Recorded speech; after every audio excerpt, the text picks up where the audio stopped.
দীক্ষিত হলেন কামাখ্যা দেবীর কাছ থেকেই তো। অথচ আমরা কি চাই? আয়ুর দেহি যশোর দেহি, আয়ু দাও। আয়ু দিয়ে কি করব? যশ না থাকলে কি আয়ু নিয়ে তো মৃত্যুই তার চাইতে ভালো ছিল। আর সব কিছু হলেই হবে না, ইন্দ্রিয়ও থাকতে হবে ভোগের মতো। আপনার অনেক টাকা হয়েছে, ডাক্তার বলল যে আপনি দিনে 3টা বিস্কুট খাইতে পারবেন। আপনার সম্পদ থাকা আর না থাকা একরকম হয়ে গেল না? আমরা এইরকম প্রার্থনা করি যে আমাকে অনেক ধন দাও, জন দাও। হ্যাঁ, আমাদেরকেও এসে বলে যে প্রভু দাদাজি রাধারানীর চরণে 108টা তুলসী পত্র দেবেন, আমার ছেলেটা যেন মেডিকেল কলেজে চান্স পায়, আমার ছেলেটা যেন বুয়েটে চান্স পায়। বললেন এইটা যদি চান তাইলে গৌড়িয়ার ভাব আপনি বুঝতে পারেন নাই, গৌড়ীয় বৈষ্ণব সম্প্রদায়ের ভাবটা আপনি নিতে পারেন নাই। আমরা এই যে লীলাগুলো বর্ণনা শ্রবণ করে আমরা কিভাবে উপকৃত হব? আমাদের প্রত্যেকটা রাষ্ট্র পরিচালনার জন্য কিন্তু সংবিধান আছে। হ্যাঁ, আমরা খুব দুঃখ পাই, খুব কষ্ট পাই, নিজেদের মুখকে আয়নাতে ধরে দেখতে পারি না কি হচ্ছে। লীলা শ্রবণ করে আমাদের কোনো উপকার হবে না। আমাদের আচার্যপাদ জীব গোস্বামীপাদ একটা সংবিধান রচনা করে গেছেন, ভক্তি সন্দর্ভ, প্রেম সন্দর্ভ, কৃষ্ণ সন্দর্ভ। হ্যাঁ, এই ষট সন্দর্ভে তিনি বারংবার নিয়মগুলো উত্থিত করে গেছেন যে আগে আপনাকে কোনো লীলা বলতে হলে আপনাকে আগে ইথিক্সটা বলতে হবে, দর্শনটা বলতে হবে। যদি লীলাকে আপনি ইমপ্লিমেন্ট না করে দেন তাহলে অপরাধ হবে, শ্রোতারও অপরাধ হবে, পাঠকেরও অপরাধ হবে।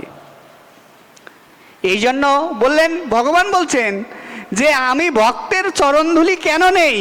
এ জগতে জ্ঞানীগণ, যোগীগণ, কর্মীগণ নিরন্তর নিরন্তর আমার কাছে যোগ সিদ্ধি কামনা করে, কিন্তু আমার ভক্ত আমার কাছে কিচ্ছু চায় না। এই বিশ্ব ব্রহ্মাণ্ডে সবচাইতে, এই বিশ্ব ব্রহ্মাণ্ডে আমি কারো কাছে ঋণী নই, শুধু আমি আমার ভক্তের কাছে ঋণী। এই জগতে সবাইকে আমি সব কিছু দিতে পারি, কিন্তু আমার ভক্তকে আমি কিছুই দিতে পারি না। তাই আমি তার চরণধুলি গায়ে মেখে কিছুটা ঋণের পরিশোধ করে থাকি। আর জীব গোস্বামী বললেন খালি এই জন্য ভগবান চরণধুলি নেন না, ভগবানের দেহে তো অনেক ব্রহ্মাণ্ড, অনেক অনেক ব্রহ্মাণ্ড। যে যে ব্রহ্মাণ্ডে ভক্ত পদরেণু, রাধিকা পদরেণুর স্পর্শ পায়, সেই সেই ব্রহ্মাণ্ডের লোকগণ ভগবত প্রেমানন্দে ভগবত ধামে গমন করে। এই হলো চরণধুলির মহিমা। এই যে রাধিকা চরণধুলি, রাধিকা চরণ রেণু ভূষণ করিয়া তনু, যাহা হইতে অনায়াসে পাবে গিরিধারী। রাধিকার চরণ রেণু ভূষণ করা খুব সহজ ব্যাপার না। রাধারানীর এই চরণ রেণু পাবার জন্য আনুগত্য দরকার। রাধারস সুধানিধিতে প্রবোধানন্দ সরস্বতীপাদ বললেন, দুষ্ট মন তুমি কিসের রাধারানীর নাম উচ্চারণ করবে? তোমার রাধারানীর নাম উচ্চারণ করার অধিকার নেই। হে দুষ্ট মন, তুমি কি সাধু হয়েছ? আর এই সাধু হবার জন্যই হ্যাঁ ভক্তের চরণধুলিকে আশ্রয় করতে হবে। কি ব্যাস অবতার বৃন্দাবন দাস ঠাকুর লিখলেন, ভক্ত পদধৌত জল, ভক্ত চরণধুলি, ভক্ত পদধৌত জল, ভক্ত ভুক্ত অবশেষ, এই 3 হচ্ছে মহাবল। এই জন্য শ্রীল নরোত্তম দাস ঠাকুর এই গ্রন্থেই প্রেম ভক্তি চন্দ্রিকায় বললেন, বৈষ্ণব চরণ রেণু ভূষণ করিয়া তনু, যাহা হইতে অনুভব হয়। বৈষ্ণব চরণ রেণু ভূষণ করিয়া তনু, যাহা হইতে অনুভব হয়। বলেন বৈষ্ণবের চরণ রেণু, বৈষ্ণবের চরণধুলি যদি আমার অঙ্গের ভূষণ হয় তাহলে অনুভবটা কি হবে? আমার অনেক টাকা আছে, আমি অনেক মানি, এই যে আপনারা ফুলের মালা গলায় দিয়েছেন, মানে আমি একটা আস্ত হোলা বিড়াল। দেখেন দুঃখ পাই, খুব কষ্ট লাগে। ব্যাসাসনে বসে তো অপযশ কীর্তন করা যাবে না, কারো নিন্দা করা যাবে না, নিজেরই নিন্দা করি। আমি ভক্ত হতে চাই না। হ্যাঁ, ইদানিংকালে আমাদের যারা ইয়ত, আমরা এখন বৃদ্ধের সারিতেই চলে গেছি। 35, 38 ক্রস করা মানেই এখন বয়স্ক। তো ইয়ং জেনারেশন যারা আসছি তারা আর রাঁধুনি হতে চাচ্ছি না, মানে রান্না সেবাটা করতে চাচ্ছি না। বলছেন যে দাদাজি, প্রভুজি, আপনি আমাকে একটু বুঝায় দেন তো কিভাবে খুব সহজে একজন বিখ্যাত পাঠক হওয়া যায়। মানে কি, আমার ভক্তি জীবনে আসার উদ্দেশ্য আমি একজন সুনামধন্য পাঠক হব। সুনামধন্য পাঠক হব। আমার গুরু ভাই, এখানে বেশাসনে তো নাম বলা যাবে না, হ্যাঁ, সে বলছেন দাদাজি আপনার এখানে হরিকথা বলতে হবে, তবে এর আগের বার সাহাপাড়াতে তো, তবে আপনি আপনার একটা পাঠ দেন। আমি বললাম আমার তো কোনো পাঠ নাই ভাই এরকম। বলে না, ইউটিউবে আপনার কোনো পাঠ নাই। আমি বলি না তো। বলে আপনি কখনো রেকর্ড করে পাঠ প্রচার করেন না? আমি বলি না তো। কারণ এখন বিখ্যাত পাঠক হতে হলে, জনপ্রিয়তা অর্জন করতে হলে, আমি টেকনিক্যাল লোক, মানে আমি ইঞ্জিনিয়ারিং সেক্টরের মানুষ, আমি আইটিরই লোক, আমি জানি আইটিতে কোনো কিছু ভাইরাল করতে হলে কি কি পলিসি অবলম্বন করতে হয়। আপনি 100 জনকে সেটেল করলেন যে এই 100 জন আপনার ভিউয়ার হয়ে আপনি যাতে কন্টেন্ট ক্রিয়েটার হিসেবে মর্যাদা পেতে পারেন সেই রকম এনভায়রনমেন্ট ক্রিয়েট করার জন্য এই 100 জন আপনাকে হেল্প করবে। আপনি কি বলতেছেন সেটা বিষয় আশয় নাই। বেশাসনে বসে আপনি ভুল বলতেছেন, ভুল ব্যাখ্যা দিচ্ছেন, এগুলো কেউ বুঝতে পারতেছে না। কারণ আমরাও যেমন বক্তা, আমাদের শ্রোতাও ঠিক এই রকম। এবং প্রায় করেই খুব দুঃখ লাগে যখন অপসিদ্ধান্তগুলো প্রতিষ্ঠিত হচ্ছে। অনেক বিখ্যাত, অনেক জনপ্রিয়, আমি যদি বলি যে উনি এইটা ভুল বলছে, আপনারাই আমারে এখান থেকে লাঠি বেটা করে বের করে দেবেন।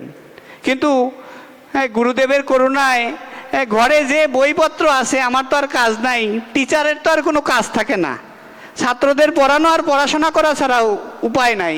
তো সেই ক্ষুদ্র পড়াশোনায় দেখি অসংখ্য অপসিদ্ধান্ত প্রতিষ্ঠিত হচ্ছে, যেগুলো আমাদের আচার্যগণ কখনোই বলে যান নাই, কখনোই লিখে যান নাই। দুঃখ হয়। এবং তাই আমার মনে হয় যে আমিও আর এরকম বেশাসনে বসার যোগ্যতা আমার নাই। আমিও আর হয়তো বেশাসনে বসে ভাগবত কথা বলবো না। মনে হয় এরকম মাঝে মাঝে।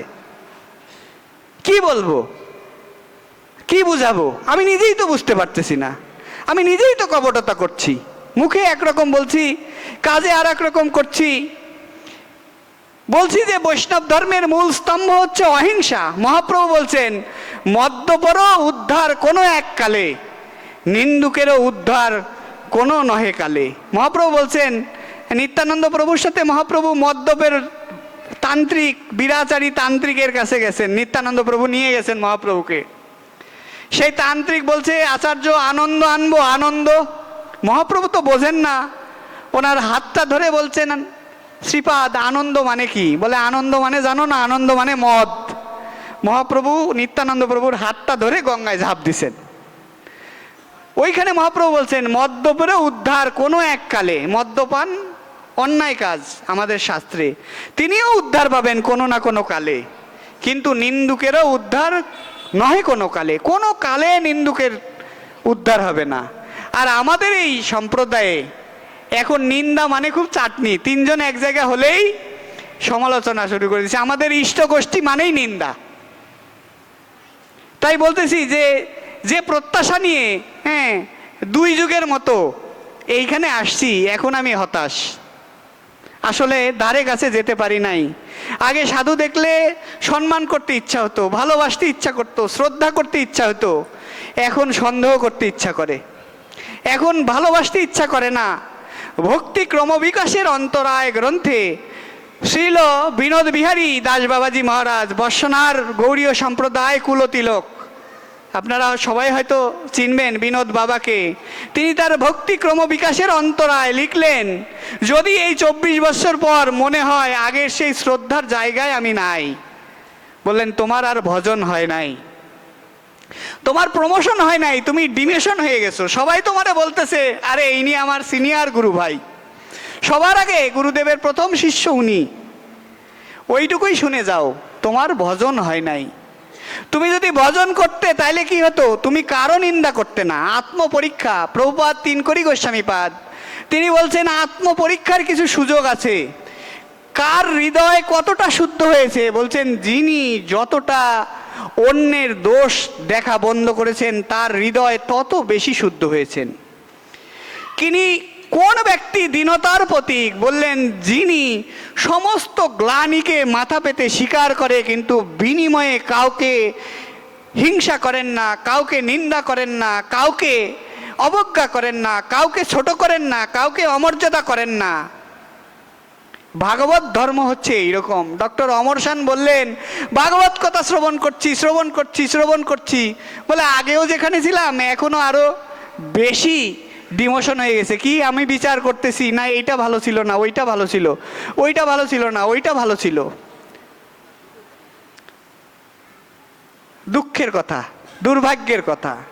আমার এক ফ্রেন্ড ডাক্তার, আর কি মেডিসিনের ডাক্তার, FCPS। তো ও দুঃখ করে বলছিল, ফ্রেন্ড মানে আমার সিনিয়র, কিছু অল্প দিনের সিনিয়র।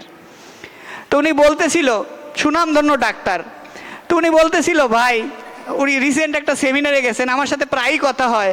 আমি জিজ্ঞাসা করছি কেমন কাটালেন। ইদানিংকালে উনিও শাস্ত্র গ্রন্থাদি অধ্যয়ন করেন, এবং ডাক্তার মানে কি, সে তো অবশ্যই মেধাবী, এবং তাদের একটা লজিক আছে, যখন তারা কিছু শেখে তখন ডিপলি শেখে। তো উনি বলছেন, দক্ষিণ কোরিয়া থেকে এসে বলছেন, আমাদের ভাগবত শাস্ত্রে আমাদের গোস্বামীগণ যে যে শিষ্টাচার, যে যে আদর্শ এই গ্রন্থের মধ্যে লিখে রেখে গেছে, ওই দেশি মানুষের মধ্যে আমি সেগুলো দেখে আসছি। সত্যি কথা। আমরা তো আর বৃন্দাবনে থাকি না, আমরা এখানে থাকি, চাকরি করি, হ্যাঁ, আমরা এই সোসাইটিতে অবস্থান করি। তো আমাদের অনুভব তো এইটাই হচ্ছে যে আমি আমার উদ্দেশ্য থেকে বিচ্যুত হয়ে গেছি। আমার উদ্দেশ্য কি? আমার উদ্দেশ্য হচ্ছে শ্রী গোবিন্দ গোপীনাথ মদনমোহন, নাকি আমার উদ্দেশ্য এই না অন্য কিছু? আমাকে আগে জানতে হবে আমার উদ্দেশ্য কি। আমি একজন বড় পাঠক হব, আমি একজন বড় পূজারী হব, আমি একজন মানি হব, আমি একজন জ্ঞানী হব, আমি একজন পণ্ডিত হব? সম্প্রদায় তো এই পাণ্ডিত্যকে কখনোই স্বীকার করেন নাই। আমাদের সম্প্রদায় তো পাণ্ডিত্যের সম্প্রদায় না, অথচ রূপ, সনাতন, জীব, রঘুনাথ এরা ওই সময়ে এনাদের মতো এত বড় পণ্ডিত ভারত ভূখণ্ডে কেউ ছিল না।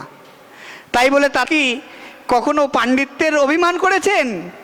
রূপ গোস্বামীপাদ নিজেকে ম্লেচ্ছ বলে স্বীকার করেছেন, অথচ ব্রাহ্মণ, মৈথিলী ব্রাহ্মণ কুলে তার জন্ম। সনাতন গোস্বামীপাদ তিনি বলছেন আমি ম্লেচ্ছ।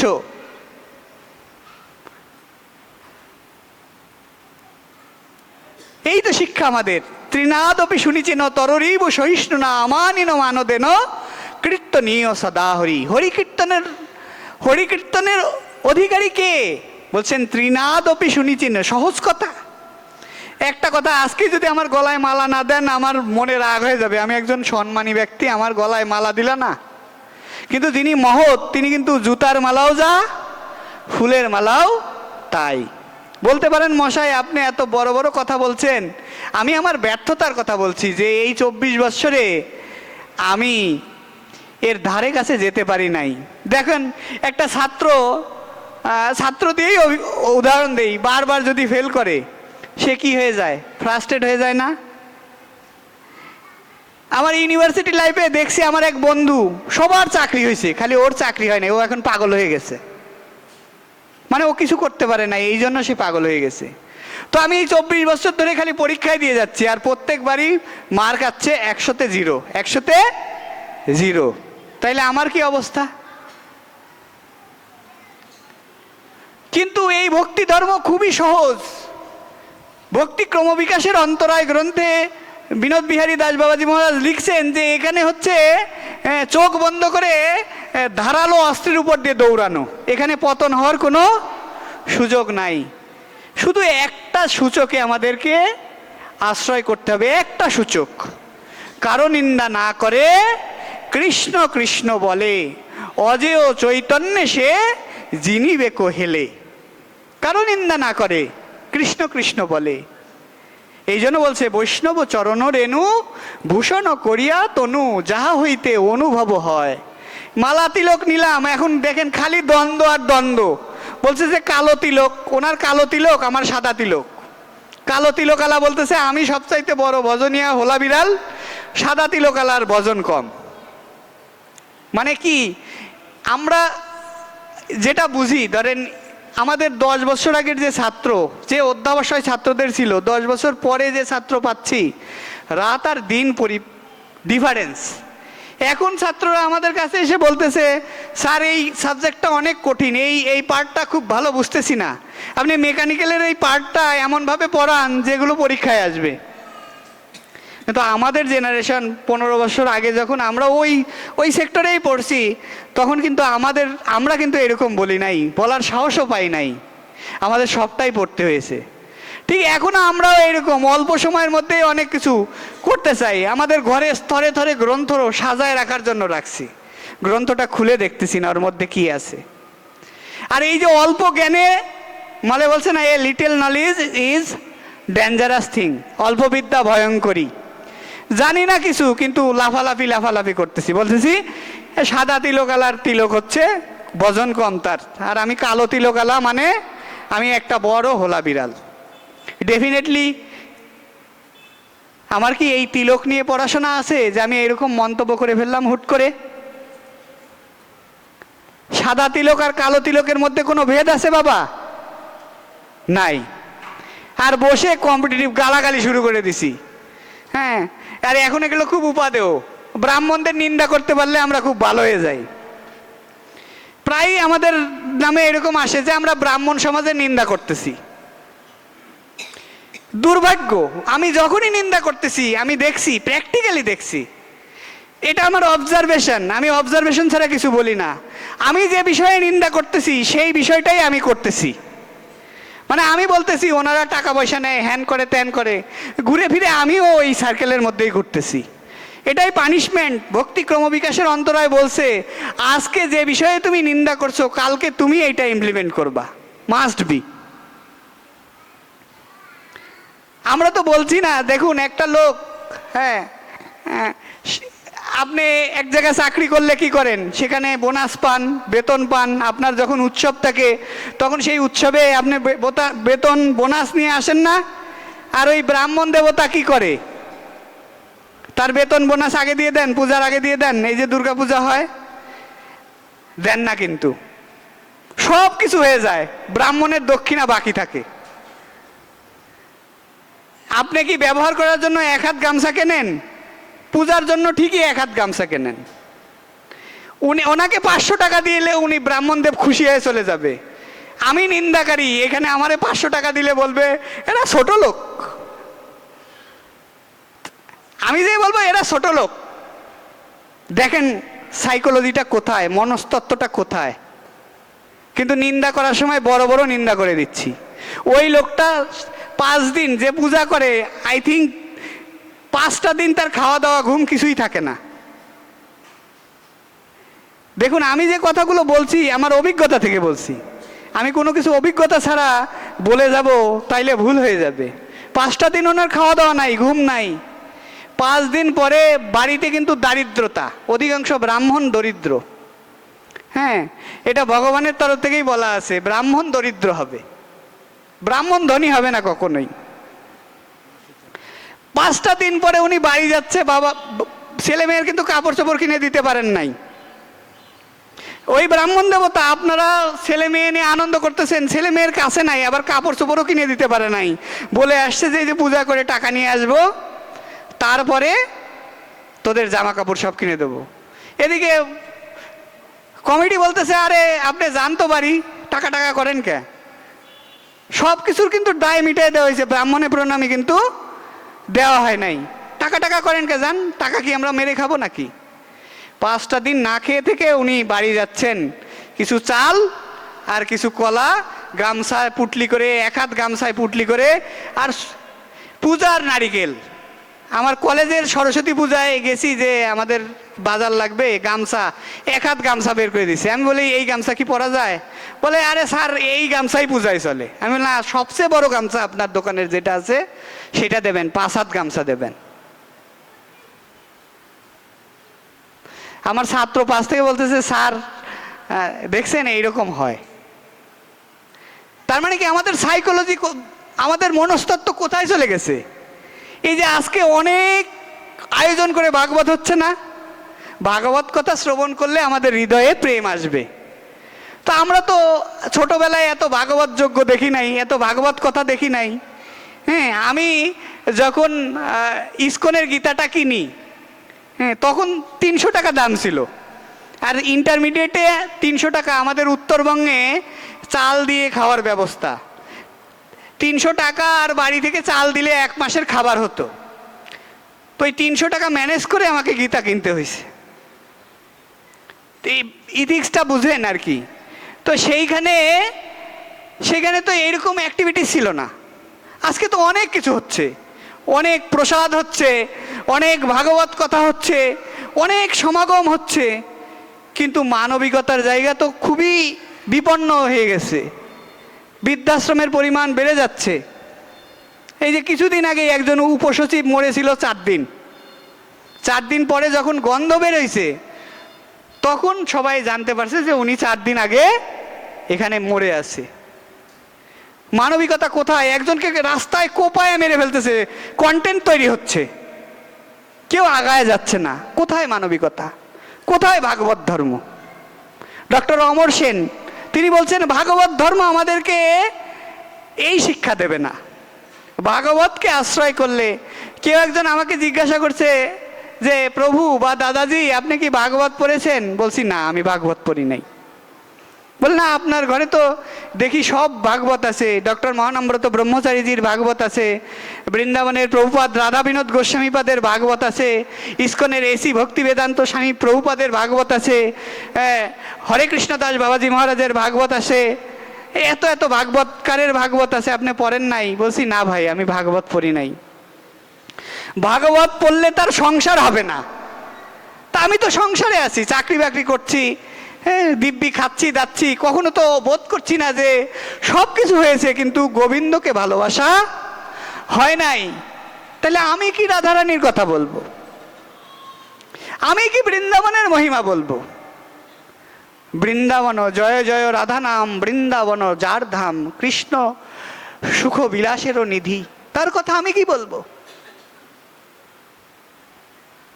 এই জন্য আমাদের চেতনাকে জাগ্রত করতে হবে।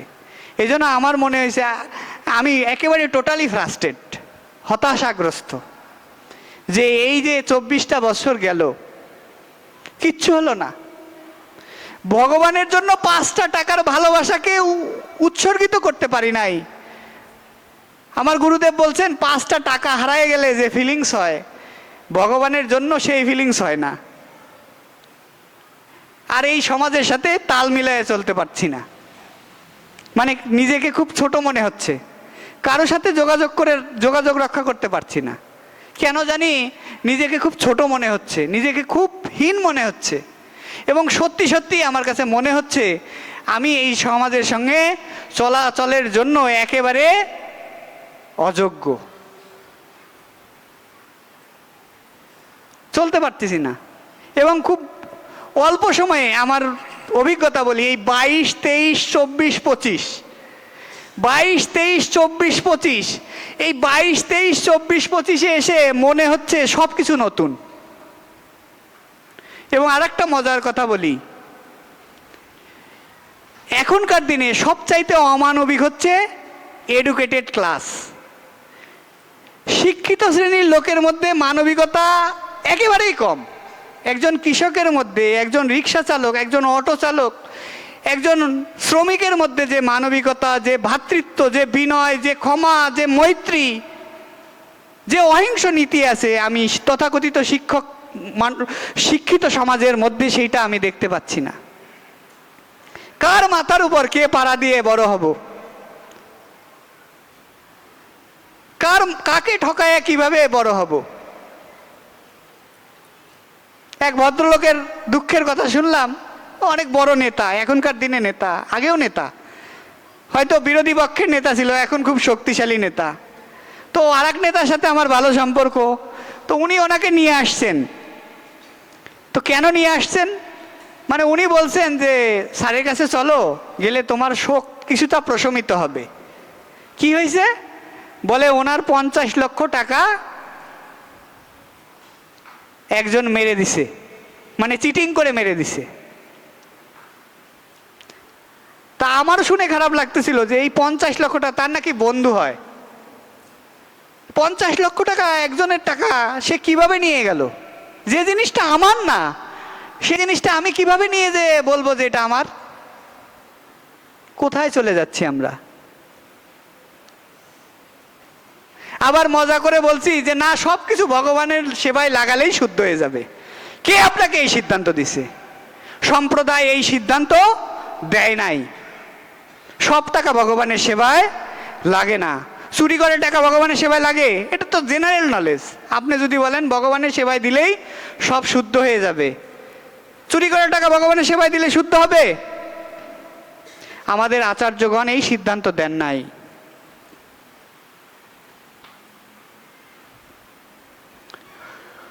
দুর্নীতি করা টাকা ভগবানের সেবায় দিলেই শুদ্ধ হয়ে যাবে? দেন নাই, এই সিদ্ধান্ত দেন নাই। রূপ সনাতন এই সিদ্ধান্ত দেন নাই। আমি ত্যাগ বৈরাগ্যের কথা বলার কে? আমি ত্যাগ বৈরাগ্যের কথা কি জন্য বলবো? আমি নিজেই তো ত্যাগ করতে পারি নাই। আপনার 2টা শার্ট আর আমার 20টা ধুতি। আপনি কি মাসে একটা জামা গায়ে দেন? আমি 5000 টাকার একটা নতুন ধুতি কিনে কিনে ব্যবহার করি। তাইলে আমার মুখে ত্যাগের কথা কি প্রাসঙ্গিক হওয়া উচিত? এই জন্যে আমি দর্পণে আমার মুখটা যখন দেখছি যে না, রূপ রঘুনাথের যে বৈরাগ্য নিষ্ঠা, হ্যাঁ, মহাপ্রভু বলছেন দন্য সারদ সনাতন তব দন্যে ফাটে মোর মন, দন্য কল বিভূষণ, কভু চানা চর্বণ কভু উপবাস, এক এক বৃক্ষতলে এক এক দিন বাস।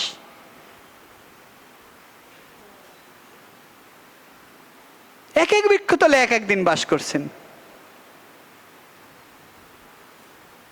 লোকনাথ গোস্বামীপাদ আপনাদের সন্তান, এই মাগুরার ছেলে, তালখড়িতে ঠাকুর মহাশয়ের গুরুদেব লোকনাথ গোস্বামীপাদ, এই মাগুরার তালখড়িতে ওনার জন্ম। লোকনাথ চক্রবর্তী, পূর্বাশ্রমের নাম লোকনাথ চক্রবর্তী।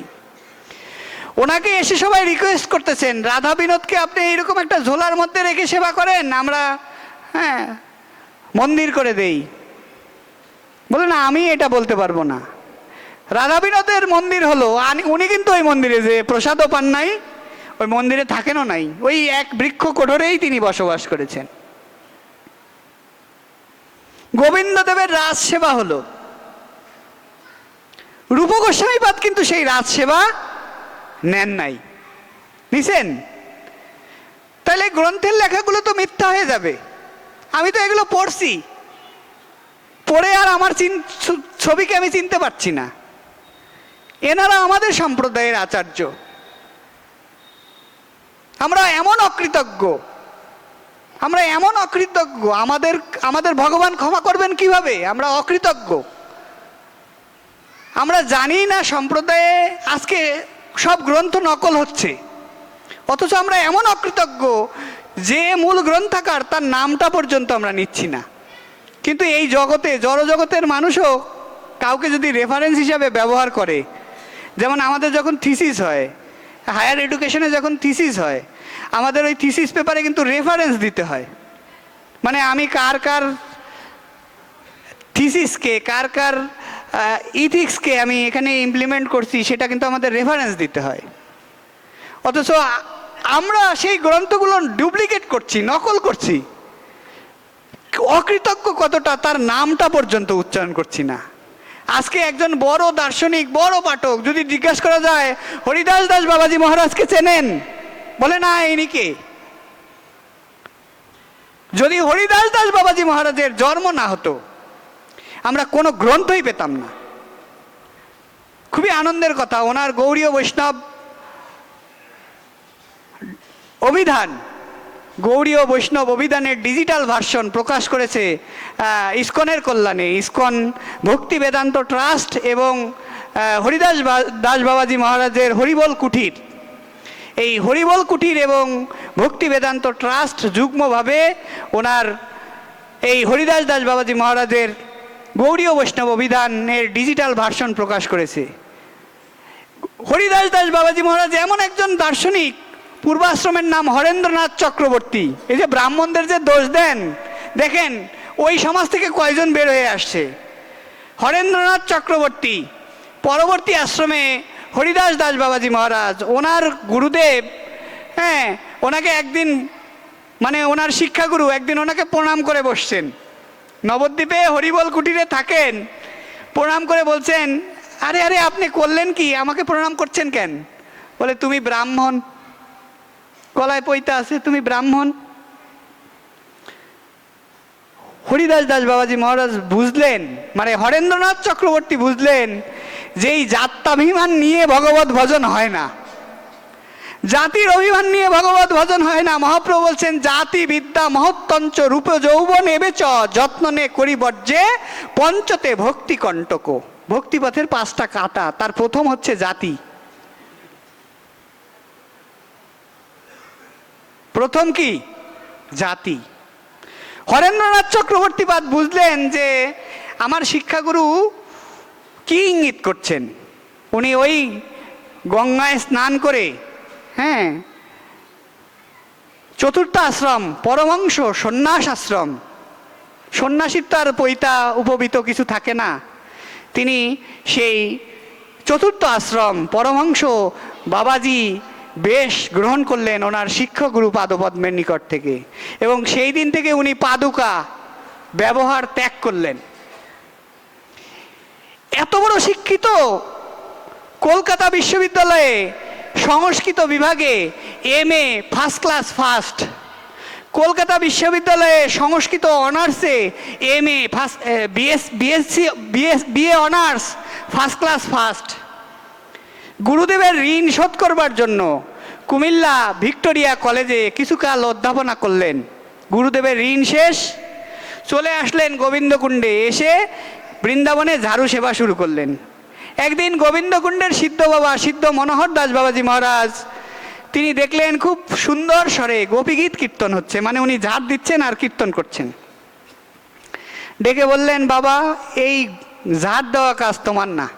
সিদ্ধ বাবা তো জানেন কাকে দিয়ে কি হবে। বলেন, তোমার গ্রন্থ সেবাই হচ্ছে তোমার আরাধনা, এতেই রাধারানী তোমাকে সাক্ষাৎ কৃপা করবে। উনি ওনার জীবনে 18 ঘন্টা, প্রতিদিন 18 ঘন্টা গ্রন্থ সেবায় ব্যয় করতেন। আমরা কতটা অকৃতজ্ঞ, তারই গ্রন্থ কপি করছি, অথচ তার নামটা পর্যন্ত উচ্চারণ করছি না। আজকালকার যুগের তথাকথিত আমরা তার নামটা পর্যন্ত জানি না। আমরা জানি না সুন্দরানন্দ বিদ্যা বিনোদ ঠাকুরকে, যাকে গৌড়ীয় মঠের ব্যাসদেব বলা হতো। এত বড় দার্শনিক, এত বড় ব্যাখ্যাতা, ওনার গ্রন্থ না পড়লে বোঝা যায় না উনি কত বড় মাপের একজন দার্শনিক।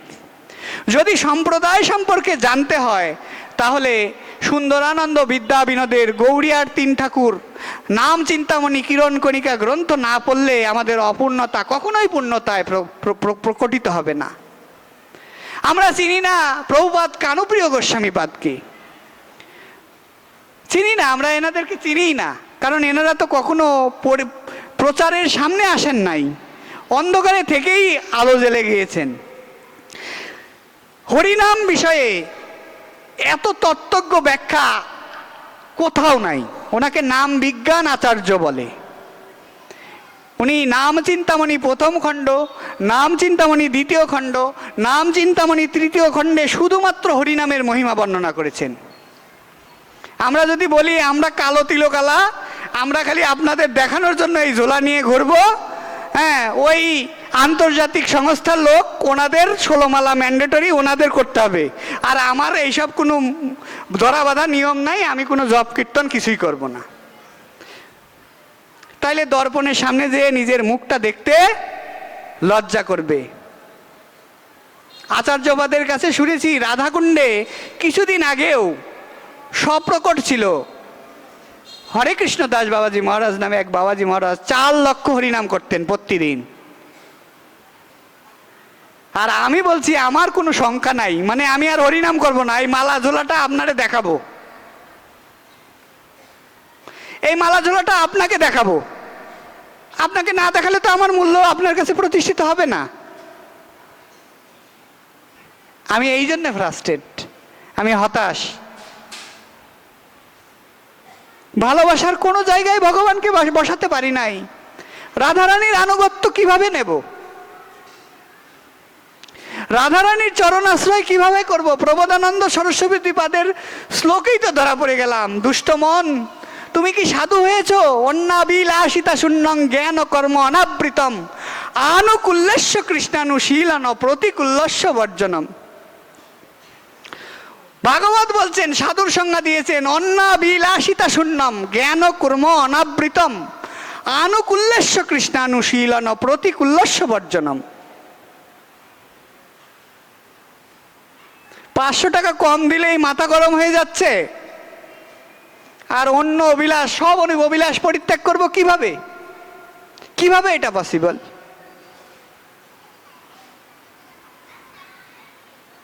আমার জন্য লিখেছেন ঠাকুর মহাশয়, গোবিন্দ গোপীনাথ কৃপা করি রাখো নিজ পদে, কামক্রোধ ছয়জনে লইয়া ফিরে নানা স্থানে, বিষয় ভুঞ্জায় নানা মতে, হইয়া মায়ার দাস করি নানা অভিলাষ, তোমারও স্মরণও গেল দূরে।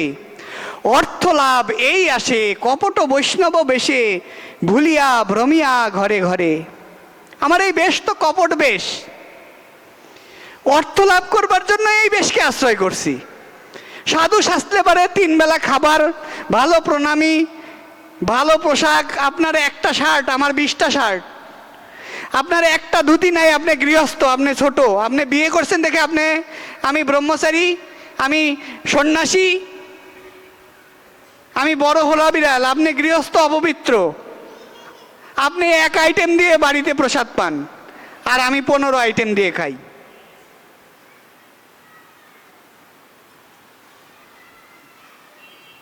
আমি সাধু।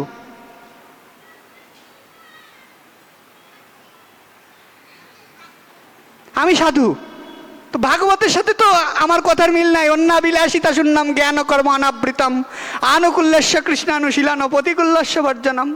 ভক্তিবিনোদ ঠাকুর বলছেন কি, যেদিনও গৃহে ভজন দেখি, গৃহেতে গোলক ভাই, চরণ সিদ্ধু দেখিয়া গঙ্গা সুখ নাহি সীমা পাই।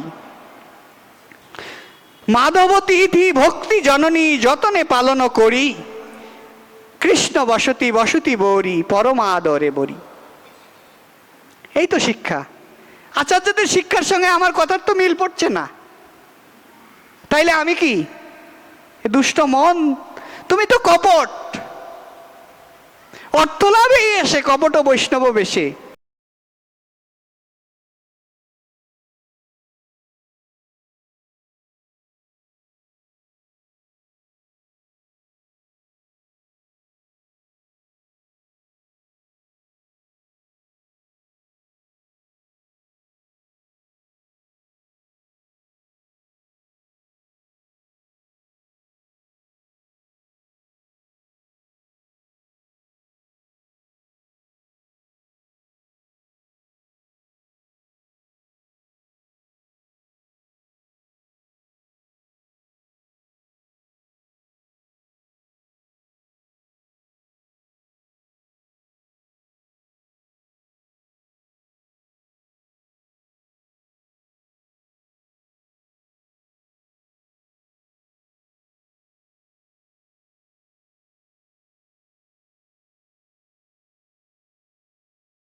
সুমন্থর চলনি রাতুল চরণ রাজে কনয়া সুপঞ্চিনী যুগল চরণ সেবে যাব কুসুরঞ্জনী বন্দিয়ে শ্রী পাদ পদ্ম বিশ্বভানু নন্দিনী তপ্ত কাঞ্চন গৌরাঙ্গী রাধে বৃন্দাবনেশ্বরী বৃষভানুসুতে দেবী তং নমামি হরি প্রিয়ে বাঞ্ছা কল্পতরুভ্যশ্চ কৃপা সিন্ধুভ্যেব চ পতিতানাং পাবনেভ্যো বৈষ্ণবেভ্যায় নমো নমো। জয় রূপ সনাতন ভট্ট রঘুনাথ শ্রীজীব গোপাল ভট্ট দাস রঘুনাথ এ ছয় গোসাই করি চরণ বন্দন যাহা হইতে বিঘ্ন নাশ অভীষ্ট পুরাণ দুর্গমে প্রতিবন্ধস্য স্থলর পাদ গতির মুহু সকৃপা জ্যেষ্ঠে দানেনি সন্তু সন্তু বলম্বনাম মুখং করতি বাচলং পঙ্গং লঙ্ঘয়েতে গিরিম যৎকৃপা তমহং বন্দে পরমানন্দ মাধবম নষ্টপ্রায়েষু অভদ্রেষু নিত্যং ভগবত সেবয়া ভগবতে অতি উত্তমম শ্লোকে ভক্তি ভবতি নৈষ্ঠিকাম। জয় জয় শ্রী চৈতন্য জয় নিত্যানন্দ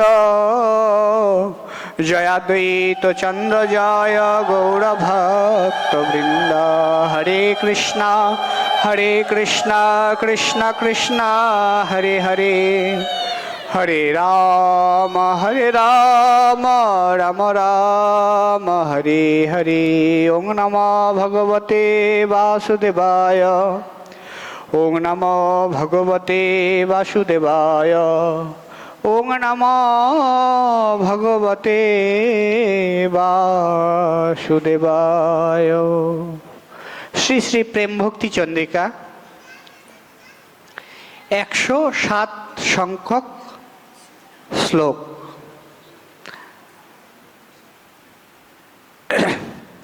রাধিকা চরণ রেণু ভূষণ করিয়া তনু অনায়াসে পাব গিরিধারী রাধিকা চরণ রেণু ভূষণ করিয়া তনু অনায়াসে পাব গিরিধারী রাধিকা চরণ রেণু ভূষণ করিয়া তনু অনায়াসে পাব গিরিধারী রাধিকা চরণাশ্রয় যে করে সে মহাশয় তারে মই যাই বলিহারি। কত সুন্দর কথা।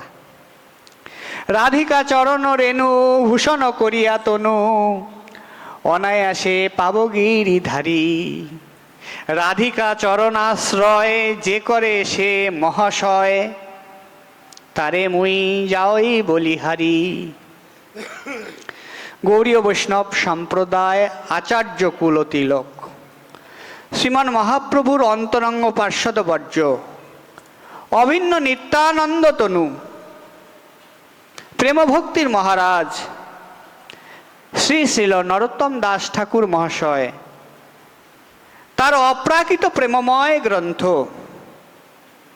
শ্রী শ্রী প্রেম ভক্তি চন্দ্রিকার 107 সংখ্যক ত্রিপদীতে গ্রন্থাকার শ্রীল ঠাকুর মহাশয় রাধিকা ভজনের অর্থাৎ রাধা ভজনের মহিমা প্রসঙ্গকে সকলের বোধগম্যভাবে উপস্থাপন করবার জন্য আজকের এই সাক্ষাৎকারে তিনি রাধা ভজন অর্থাৎ রাধারানীর আনুগত্যেই যে গৌড়ীয় বৈষ্ণবের ভজন সেই প্রসঙ্গকে একেবারে সহজ সরল বাংলা ভাষার ত্রিপদীর মাধ্যমে প্রকাশ করেছেন।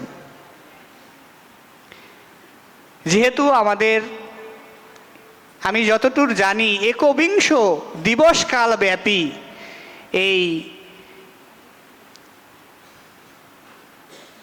যজ্ঞ অনুষ্ঠানে ভাগবত যজ্ঞ অনুষ্ঠানে কুণ্ডুপাড়া শ্রী শ্রী রাধা গোবিন্দ মন্দির প্রাঙ্গণে আজকের যে মিলন মেলা 21 দিবস কাল ব্যাপী অনুষ্ঠিত হবে। অহোভাগ্য, এই রাজরবাসীর মহাভাগ্য। শাস্ত্রে বলেছে, যাও ভাগবত পর বৈষ্ণবের স্থানে, একান্ত আশ্রয় করো চৈতন্য চরণে। আমরা শ্রীমদ্ ভাগবতে দেখি, ভাগবত হচ্ছে পরীক্ষিত সুখ সংবাদ। তো এই পরীক্ষিত সুখ সংবাদের প্রথমেই দেখুন ভাগবতের মহিমা বর্ণনা করা হয়েছে। ভাগবতের মহিমা, ভাগবত সাক্ষাৎ। তো এই মহিমা প্রসঙ্গ কেমন বলেন, যেখানে ভাগবত কথা হয় আমাদের মনে হয় না যে এখানে কে প্রথমে আসছে। যারা এই যে সাউন্ড সিস্টেম ইমপ্লিমেন্ট করছেন তারা হয়তো আসছেন, অথবা যারা এই যে কার্পেটগুলো বিছাই দিয়ে গেছেন তারা আগে আসছেন। কে আগে আসছেন এখানে? আমাদের মধ্যে কেউ একজন তো আগে আসছেন যে আমি সবার আগে আসছি। বললেন না, এখানে কেউ আগে আসেন নাই, সবার আগে আসছেন যার কথা এখানে হবে। ভগবান এখানে আগে আসছেন। কারণ কি জানেন? ভক্তমাল গ্রন্থে, ভক্তমাল চার সম্প্রদায়ের আচার্যদের, মহান আচার্যদের জীবনী সেখানে বর্ণিত হয়েছে ভক্তমাল গ্রন্থে। তো এই ভক্তমাল গ্রন্থের মহিমা প্রসঙ্গ বলি। এই ভক্তমাল প্রচারক হচ্ছে নাভাদেব। নাভাদেব তিনি ভক্তমাল গ্রন্থের মূল সংস্করণ সম্পাদক। তো উনি প্রত্যেক বৎসর রাধারমন মন্দিরে, বৃন্দাবনে রাধারমন ছোট্ট বিগ্রহ, গোপাল ভট্টের শালগ্রাম থেকে প্রকটিত বিগ্রহ, তো এই রাধারমন বিগ্রহের ওখানে প্রতি বৎসর উনি ভাগবত কথা বলেন, প্রতি বৎসরেই কিছুদিন ব্যাপী। তো এই ভাগবত কথায় উনি ব্যাসাসনে বসে শ্রোতাদের জিজ্ঞাসা করেছেন যে আমরা গত বৎসর কোথায় রেখেছি। মানে বৃন্দাবনে একটা নিয়ম আছে, এই বছর যেখানে শেষ হয়েছে সামনের বছর সেখান থেকে পাঠ শুরু হবে। আপনারা যদি কেউ রাধাকুণ্ডে নিয়ম সেবায় যেয়ে থাকেন দেখবেন একটা গ্রন্থই, আমাদের পরম গুরুদেব একটা গ্রন্থই 20 বৎসর পাঠ করছে। মানে এই একটা করে শ্লোক হয় প্রতিদিন। তো উনি জিজ্ঞাসা করছেন শ্রোতাদের যে গতবার কোথায় রেখেছি, কেউ বলতে পারে না। তো ওনার মনে খুব রাগ হয়েছে যে আরে কেমন শ্রোতা, আর আমি বা কেমন বক্তা, শ্রোতার হৃদয়ে সেটা বুনে দিতে পারি নাই, তাইলে আমার এই ভাগবত পাঠ বৃথা, আমি আর ভাগবত পাঠ করব না। উনি গ্রন্থে এরকম ডোর দিয়ে ব্যাসাসন থেকে নেমে বের হয়ে গেছেন, পাঠ করবেন না। এখন রাধারমণের পূজারী এসে বলছেন সর্বনাশ, রাধারমণ কান্না করছে। আর ওনার যে প্রধান পূজারী তিনি বিশ্রামে ছিলেন, তাকে স্বপ্ন দেখাচ্ছে যে আমি বড় প্রতীক্ষায় আছি, নাভাদেবের মুখে ভক্তের গুণকথা শ্রবণ করব, আর আমার এইরকম দুর্ভাগ্য হলো আমি ভক্তের গুণকথা থেকে বঞ্চিত হলাম। গর্ভ মন্দিরে যেয়ে দেখা যাচ্ছে রাধারমণের, ভগবান শ্রী রাধারমণ লালের চোখ দিয়ে টপ টপ করে জল পড়ছে। তাই বললেন এই ভাগবত কথা শ্রবণে আমাদের আর কতটুকু আগ্রহ, তার চাইতে বেশি আগ্রহ শ্রী গোবিন্দদেবের। গোবিন্দদেব আকুলিত হয়ে থাকেন ভক্ত গাথা, ভক্তের গুণকথা, ভক্তের লীলা কথা, ভক্তের মহিমা কথা শ্রবণ করবেন। শ্রীমদ্ ভাগবতের 11 স্কন্ধে উদ্ধব সংবাদে আমরা দেখতে পাই, 11 এবং 12 স্কন্ধে আমরা দেখতে পাই ভগবানকে জিজ্ঞাসা করছেন উদ্ধব, আমি ভক্তের পিছনে পিছনে কেন ঘুরি বলো তো দেখি। উদ্ধব তো বড় একটা লেকচার দিয়ে দিছে, অধম জনার বন্ধু তুমি, দীনবন্ধু তুমি, পতিত পাবন তুমি, অগতির গতি তুমি, সমস্ত ব্রহ্মাণ্ডের অধীশ্বর তুমি, পতিত অধমকে করুণা করবার জন্য ভক্তের পিছনে পিছনে দৌড়াও। ভগবান বললেন উদ্ধব, খামোখা তোমাকে বৃহস্পতির শিষ্য বলে, তুমি তো একটা গণ্ডমূর্খ। বলে প্রভু আমি তাই। দেখেন আমাদের সম্প্রদায়ে কিন্তু আনুগত্যই ভজন। কেমন? ইস্কনের এক মহারাজ তমাল কৃষ্ণ গোস্বামী মহারাজ, তিনি এসি ভক্তি বেদান্ত স্বামী প্রভুপাদকে বলছেন, প্রভুপাদ আমাদের মতো মূর্খ আর কেউ নাই। বলছেন প্রভুপাদ আমাদের মতো মূর্খ আর আপনার কোনো শিষ্য নাই, আমরা খুবই মূর্খ। তো প্রভুপাদ বলছেন যতদিন এরকম মূর্খ থাকবে ততদিনই তোমাদের জীবন উন্নত থেকে উন্নত স্তরে উন্নীত হবে, আর যখন নিজেকে জ্ঞানী মনে করবা তখন জীবনটা শেষ হয়ে যাবে। তো নাভাদেব উদ্ধবকে বলছেন, উদ্ধব আমি এই জন্য তোমার পিছনে ঘুরি, ভক্তের পিছনে ঘুরি না। তো বলছেন প্রভু কিসের জন্য ঘোরেন, কিসের জন্য তুমি ঘোরো সেটা বলে দিলেই তো হয়, তুমি বলো কৃপা করে। তো বলছেন, ভগবান বলছেন আমি ভক্তের চরণধুলি আমার অঙ্গে লেপন করি। আমাদের আচার্য শ্রীল জীব গোস্বামীপাদ তার শট সন্দর্ভে গ্রন্থে লিখেছেন, ভগবান ভক্তের চরণধুলি কেন নেন, ভগবান ভক্তের চরণধুলি কেন নেন। উদ্ধব জিজ্ঞাসা করছেন, প্রভু তুমি ভক্তের চরণধুলি কেন নেও, ভক্তের চরণধুলি তুমি কেন নেও। জীব গোস্বামীপাদ মাঝখান থেকে দাঁড়িয়ে বলছেন যে ভগবানের শ্রী অঙ্গ মানেই সমস্ত বিশ্ব ব্রহ্মাণ্ড। বলছে না, আপনারাই তো কীর্তনে বলেন, কীর্তনেরও ধুলি যদি পরে গঙ্গা জলে গঙ্গাও পবিত্র হয় ভাগবতে বলে। ঠাকুর মহাশয় লিখেছেন, তীর্থ জল পবিত্র গুণে কহিয়াছে পুরাণে সেসব ভক্তিরও প্রবঞ্চনা, বৈষ্ণবেরও পদরেণু সম নহে সেই সব যাতে হয় বাঞ্ছিত পূরণ।